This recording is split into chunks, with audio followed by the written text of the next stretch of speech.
We had a system, which most banks do that don't have machines, I would expect, of a vault buy and sell process, which means that the tellers need to have cash in their box to service the customers.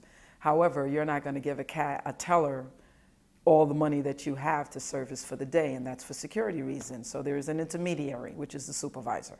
So the supervisor carries a certain amount of cash, they have to count it, the tellers have to fill out a special ticket, and they have to order it.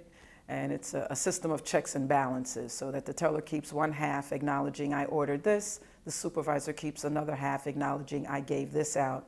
And then there is the further process of processing these tickets on your computer. Most of that has been eliminated because you don't have that constant buy and sell all day long.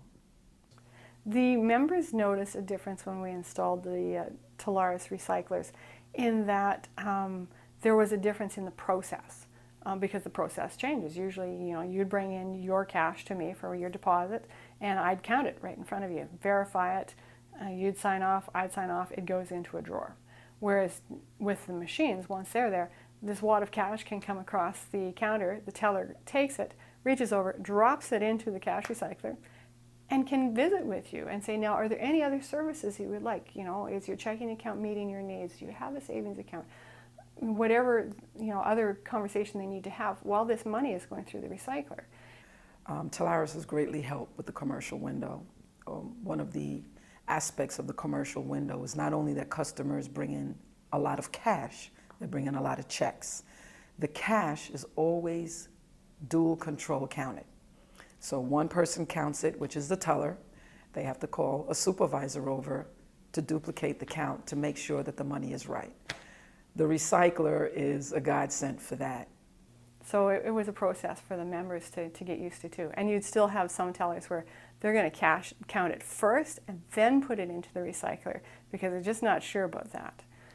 Whereas now that we've been using these recyclers for a few years, nobody counts it. The money goes in and a teller won't even think of counting the money because they don't think they can count it right anymore, but the machine's always 100% right. So the confidence level has now moved to the machine because it never makes a mistake and makes balancing a lot easier. Yeah, yes. Absolutely. Teller can take that money and just keep dropping it into the recycler, maintain their limit, which is usually about $5,000, and that creates a lot of security for us. The other thing is that when members come into the branch to deposit cash, the recycler is excellent at detecting counterfeits. So, and then it reduces the amount to keep a lot of cash in the drawer. That's the main thing for us. One of the best features that I have found with the Telarus machine is you don't even need to put the bills in denominational order. However the mix is, you just put it into the machine, it counts it, distributes it into the machine in its appropriate realms. If it's not right, you say to the customer, this is not right. If the customer wants it back, a button sends it out. It is perfect. And it has really dropped the waiting time for our commercial customers that have to get back to their businesses to run them.